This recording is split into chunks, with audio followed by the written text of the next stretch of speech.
নমস্কার বন্ধুরা, kitchen queen Soma চ্যানেলে সবাইকে স্বাগত। আজ আমি আবার চলে এসেছি আপনাদের কাছে নতুন রেসিপি নিয়ে। চলুন দেখে নেওয়া যাক আজ আপনাদের জন্য কি রেসিপি নিয়ে এসেছি। আজকে তোমাদের ডিম ভাপা করে আমি দেখাবো। তার জন্য নিয়ে নিয়েছি 4টে ডিম, বাটির মধ্যে দেখো ভেঙে নিয়েছি, আর দিয়ে দিচ্ছি কাঁচা পেঁয়াজ কোচানো, আর দিয়ে দেবো এবার লঙ্কা কুচি। ডিমগুলো দেখো আমি ভেঙে গোটাই রেখেছি, কুসুমটাকে গলবো না। তোমরাও ঠিক এইভাবে বানাবে। এবার আমি দিয়ে দেবো অল্প করে লবণ, ছিটিয়ে দিচ্ছি, কারণ চামচ দিয়ে দেবে না, দলা পাকিয়ে থাকবে এক জায়গায়, মিশবে না, তাই হাত দিয়ে ছড়িয়ে এভাবেই দেবে লবণটা। আর নিয়ে নিয়েছি আদা রসুন পেস্ট, নিয়েছি পেঁয়াজ কুচি, আর এটা হচ্ছে তোমার কাজু বাদাম, আর হচ্ছে তোমার চিনি বাদাম, টক দই আর টমেটো পেস্ট। স্ট্যান্ড বসিয়ে দিচ্ছি, কড়াইতে জল দিয়ে দিচ্ছি।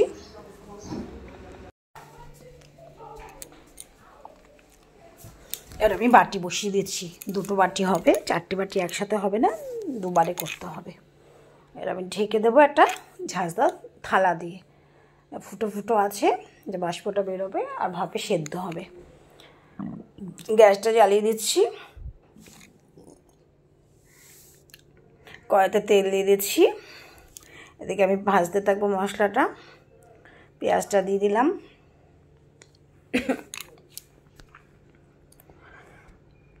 পেঁয়াজটা ভাজা হবে আর বাদামি বাদামি কালার হবে। কাঁচা লঙ্কা আর কড়াইশুঁটিটা দিয়ে দেবো।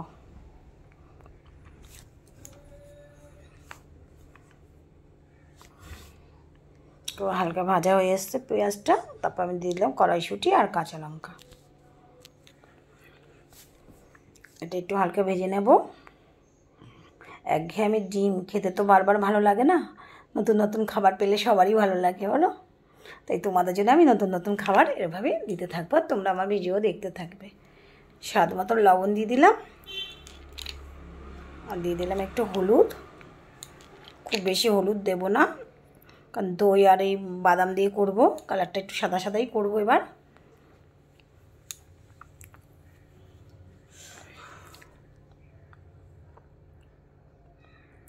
দেখো ভাজা হয়ে এসছে। তোমরা এইভাবে দেখে দেখে ঠিক করবে, ভালো লাগবে খেতে, আশা করি সবারই ভালো লাগবে। আর নতুন নতুন খাবার খেতে সবারই ভালো লাগে।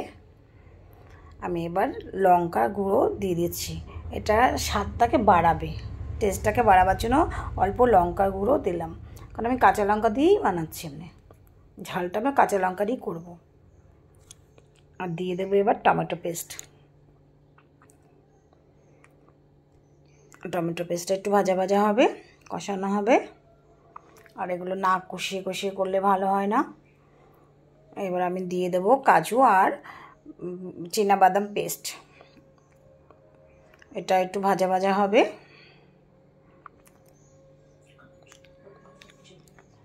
এবার আমি দিয়ে দেবো টক দই, এটা দেওয়াতে টেস্টটা দারুণ হবে খেতে।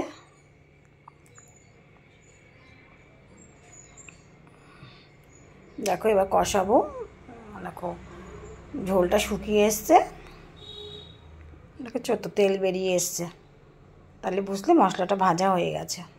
এবার আমি জল দিয়ে দেবো।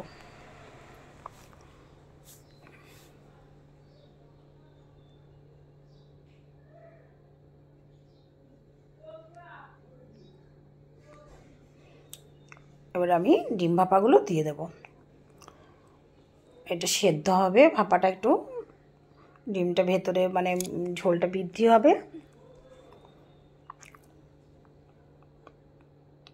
ভালো লাগলে লাইক কমেন্ট শেয়ার করে চ্যানেলটিকে সাবস্ক্রাইব করে রাখবে। আর নতুন নতুন ভিডিও আমি এরকম দিতে থাকবো, আর তোমরা আমার ভিডিও দেখতে থাকো। হয়ে এসছে ঝোলটা, দেখো তেলটা বেরিয়ে এসছে। এটা আমি গরম মশলা গুঁড়ো দিয়ে দিলাম। এবার আমি নামিয়ে নেব আস্তে আস্তে।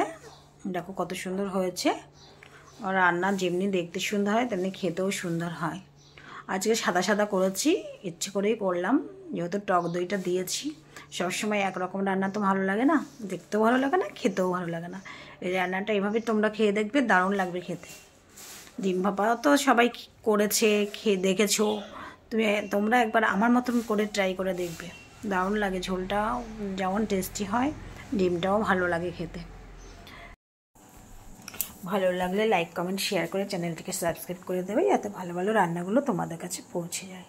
যেমন আমার রান্না দেখতে সুন্দর হয় তেমনি খেতেও সুন্দর। একবার ট্রাই করে দেখবে।